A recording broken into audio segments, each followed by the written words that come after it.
Caros amigos aqui do Via Romana, estamos novamente nesse canal hoje para tratar de um assunto polêmico que vem pegando fogo nessas eleições.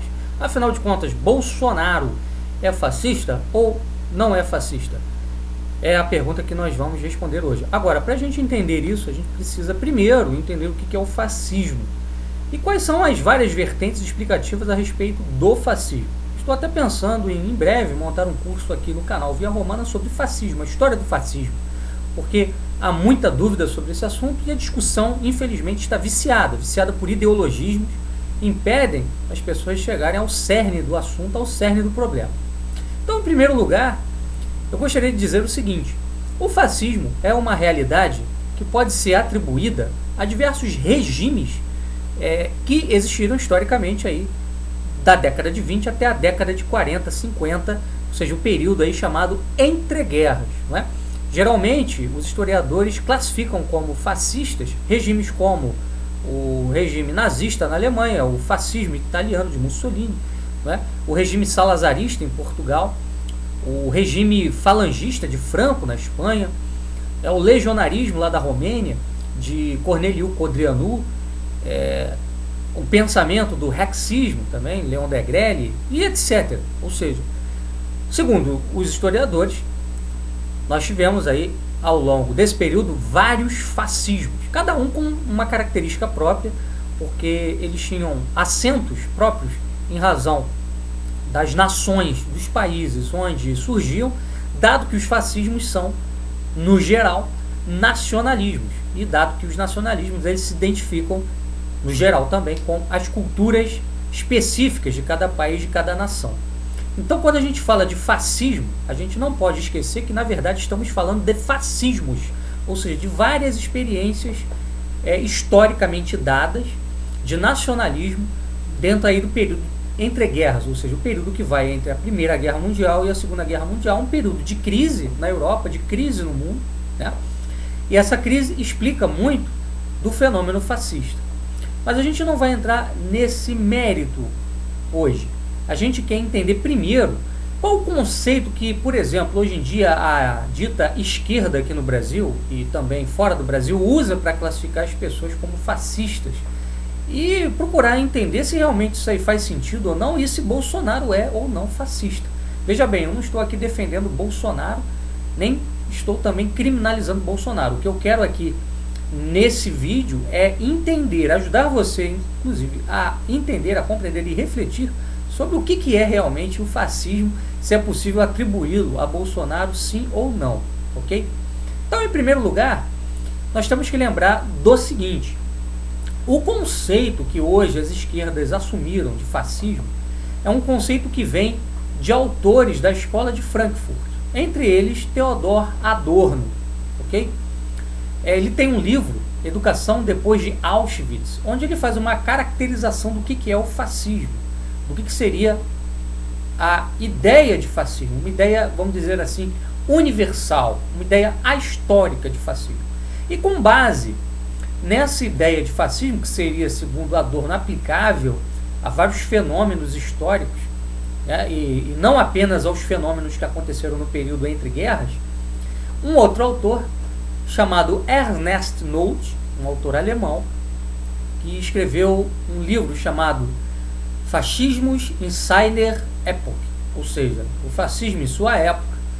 Segundo esses dois autores, Adorno e o Nolte, Ernest Nolte, né, o fascismo seria um fenômeno como nós dissemos, ahistórico, ou seja, presente em diversos momentos da história, e você poderia chamar de fascismo vários tipos de comportamento. Então, além dele ser um fenômeno ahistórico, ele seria também um fenômeno comportamental. Ele seria um fenômeno de uma espécie, de um tipo de conduta, e não exatamente um fenômeno ideológico, político, ok? Então vamos lá.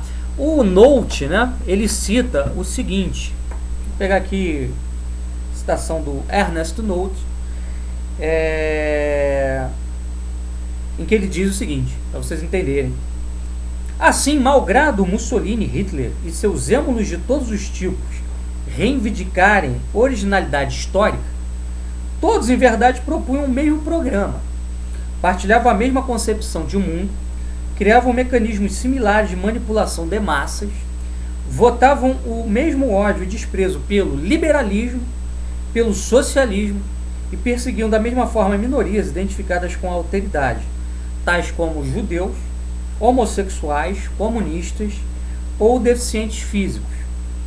São tais similitudes que permitiram a Nolte, né, falar em um fascismo e propor a possibilidade de um modelo ahistórico, ou seja, não necessariamente colado a uma realidade histórica específica, e nesse sentido fenomenológico. Bom, quem comenta isso aqui, tá, é um professor chamado Francisco Carlos, professor da UFRJ, num artigo em que ele explica a tese de Nolte, ok? Isso aqui a gente cita e está no livro Século XX, Tempo das Crises, o livro da editora Civilização Brasileira, página 124, um artigo sobre fascismo, tá? Um livro até muito importante aí para a gente entender um pouco o que foi esse período entre guerras. Então, veja bem, segundo Nolte, o fascismo não é um fenômeno colado a uma época, é um fenômeno comportamental.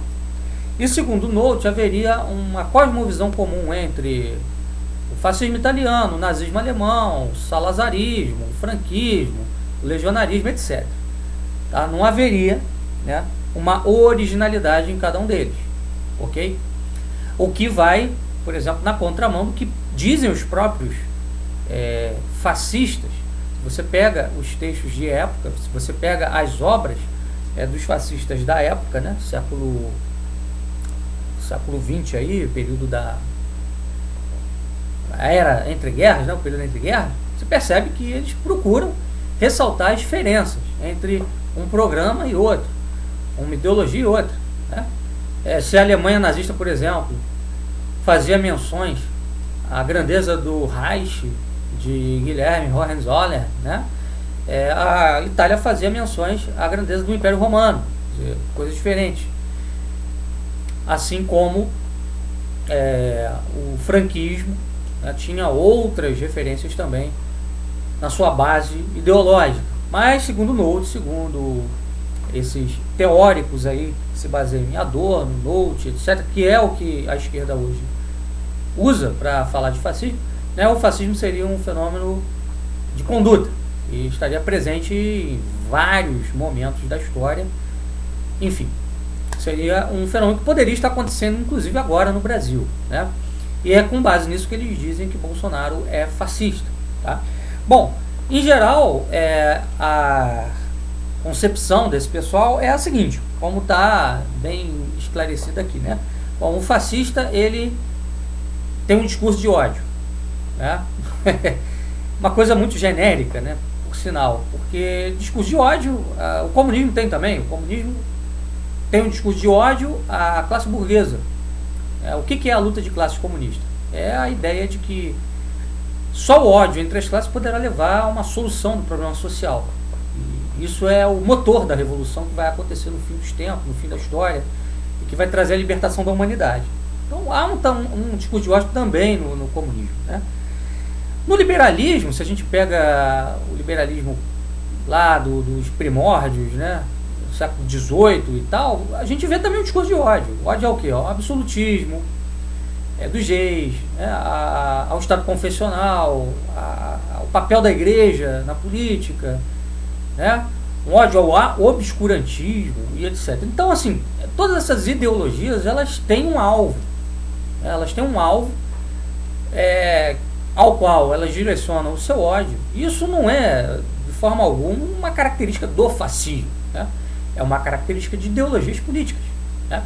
Elas classificam, elas têm uma tábua de valores onde elas classificam o que é bom e o que é mal. O que é mal deve ser odiado, deve ser combatido. É assim todas elas, né? Não é uma característica específica do fascismo. Uma outra coisa também que a gente percebe nessa classificação é que eles dizem que ser fascista é ser contra minorias, né? É atacar as minorias. Como se, por exemplo, no nazismo, somente as minorias tivessem sido atacadas, né? Sabe-se, por exemplo, que Hitler destruiu a SA, as tropas de assalto. Não é por quê? Porque a SA queria uma segunda revolução. O que era a segunda revolução? dentro dos partidos nazista, fascista, etc., acreditava-se na necessidade de um acerto de contas com o capital, o grande capital. Mas, quando Hitler chegou ao poder, ele teve que fazer concessões ao grande capital para ele poder governar.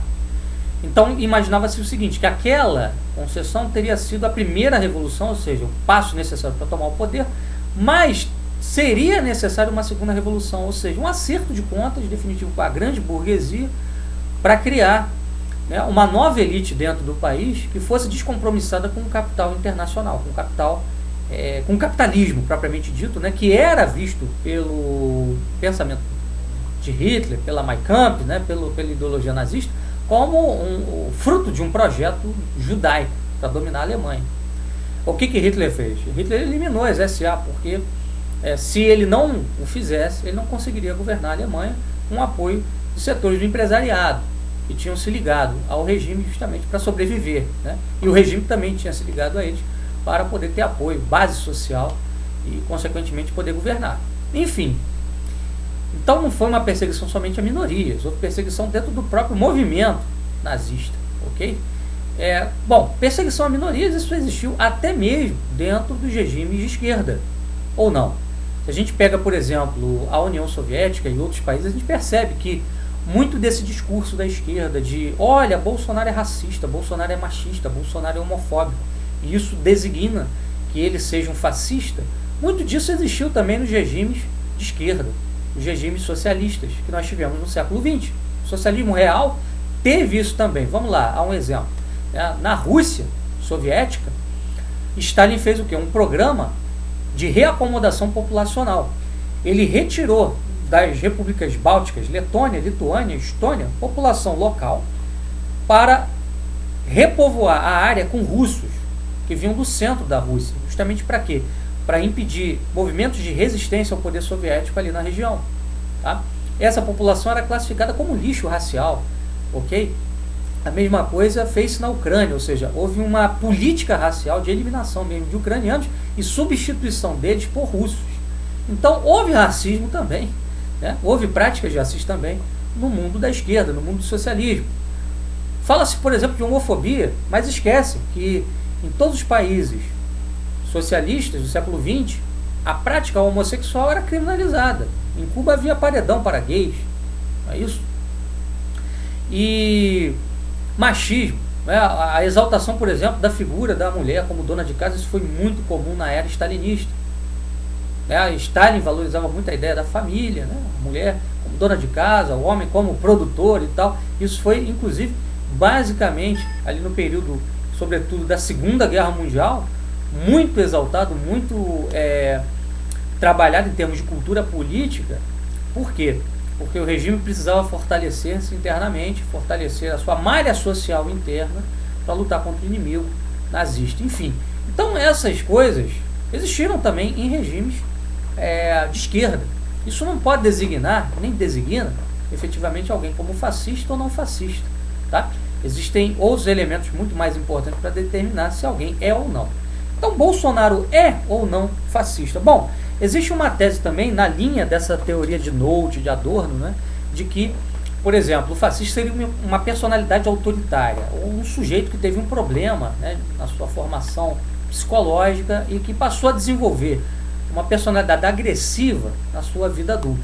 Isso aí é a análise que, por exemplo, muitos pensadores de esquerda, ligados a essa escola de Frankfurt, fazem em relação ao fascismo e ao nazismo e aos fenômenos ali do período da década de 20, período entre guerras. Então eles vão dizer o seguinte, que olha, o alemão da década de 20, década de 30, ele virou nazista porque ele foi educado dentro de uma visão muito rígida de mundo, uma visão burguesa, onde ele tinha que obedecer horários, onde ele tinha que fazer sucesso, onde os pais cobravam muito, e era impossível a aceitação do fracasso, a ideia de uma disciplina férrea era imposta. Então, o que esses sujeitos foram fazendo? Eles foram sublimando a sua libido, o seu impulso erótico, aí é uma interpretação freudiana do fascismo. Esse impulso erótico foi sendo castrado e eles foram desenvolvendo uma personalidade autoritária de maneira que isso virou uma tara pela negação do outro, né? A afirmação do eu a ponto de negar todo aquele que se desviava do padrão, né? Se desviava de um padrão de rigidez e disciplina. Então, o movimento nazi-fascista poderia ser explicado psicanaliticamente, segundo esses autores. Então, aí você vê, por exemplo, pessoas como Márcia Tiburi, aqui no Brasil, falando de olha, o Bolsonaro é um fascista porque ele tem uma personalidade autoritária, né? Então, o traço, né, de personalidade autoritária, um sujeito rígido, conservador, contra excessos, impulsos eróticos, contra o movimento gay, contra degeneração sexual. Então, isso aí seria a característica do sujeito fascista, né? Como se não houvessem também personalidades autoritárias em outros regimes e outras ideologias. A gente pode pegar aí diversos exemplos, por exemplo, na própria esquerda, né? Não só personalidades autoritárias, como sim personalidades totalitárias, né? Se a gente diz isso, a gente parte para esse conceito de personalidade autoritária como sendo uma personalidade fascista. Então, ora, o fascismo é um fenômeno que existe lá desde o Egito Antigo, o que tornaria a coisa um absurdo completo. Quer dizer, a gente cairia num anacronismo e iríamos acabar tendo que dar razão ao Ernest Nolte, ou seja, o fascismo é um fenômeno histórico que não tem relação nenhuma com um contexto social, um contexto político determinado. Então, o que é o fascismo, efetivamente falando? O fascismo ele tem a ver, como a gente falou, com um período aí do entre-guerras. É um período em que a Europa estava vivendo uma crise terrível, uma redução populacional, muitos mortos, muitos feridos, desemprego, baixa produção, a democracia não conseguia dar conta dos desafios dos países europeus em relação à solução dessa crise, e aí começam a surgir ideias de que era necessário ter um poder concentrado na mão de um líder carismático que representasse a nação, representasse o povo, os interesses nacionais, contra a especulação financeira internacional e contra a ameaça comunista, que vinha da União Soviética recém tornada um país socialista. A Rússia passou por uma revolução em 1917. Então, o temor de uma revolução comunista nesses países, em vista dessa crise social, e também a incapacidade da democracia de resolver os impasses existentes aí no período entre guerras, foi o que estimulou o surgimento de vários movimentos nacionalistas, aí de caráter autoritário ou totalitário, a depender de cada país, né, que a gente chama de fascismo, né? Agora, o Bolsonaro se enquadra nisso, né? O próprio Nolte ali diz o seguinte, que, olha, o fascista ele se caracteriza por ser um antiliberal, né, um anticomunista e um anti-judeu, ou anti-minorias, etc. Né? O que a gente poderia identificar de discurso que lembra um pouco o fascismo na cabeça de Bolsonaro, na retórica de Bolsonaro, seria um anticomunismo, né? E a ideia de que, como ele já falou, né, de que as minorias têm de se curvar às maiorias e tal. Agora, quando a gente vê que Bolsonaro se cercou de gente liberal, a gente percebe que de fascismo aquilo ali não tem nada, né? Ou seja, não é uma afirmação de um nacionalismo autoritário ou totalitário que nós vemos no discurso de Bolsonaro, mas sim a afirmação de um liberalismo autoritário. A gente poderia até dizer que é um liberalismo de ocasião. Quer dizer, por exemplo, em matéria de segurança pública, é a ideia de um reforço do poder do Estado. Agora, no que tange a questão mesmo do setor privado, a participação do Estado na economia, aí nós temos um discurso liberal. Então, na verdade, o bolsonarismo, se é que a gente pode dizer, é um misto de ideias, é um mix de princípios que não permitem caracterizá-lo exatamente como fascismo, né? Nem mesmo levando em consideração aquilo que Nolte diz, né? Porque se ele fala que o fascista é sempre antiliberal, a gente percebe que há sim um pendor liberal dentro da campanha de Bolsonaro, dentro da retórica de Bolsonaro, tá? Então, pessoal, o que nós tínhamos a dizer hoje era isso, basicamente falando. A gente vai vir aí em breve com um curso sobre fascismo, uma coisa mais sólida, para que você possa entender o que é realmente o fascismo, quais são as suas origens históricas, né? E onde, por exemplo, nós estaríamos tendo hoje a reprodução de um fenômeno fascista. Bom, no Brasil não é, né? No Brasil não é, ok? E nem com Bolsonaro, evidentemente. Então, um abraço, fiquem com Deus, até a próxima.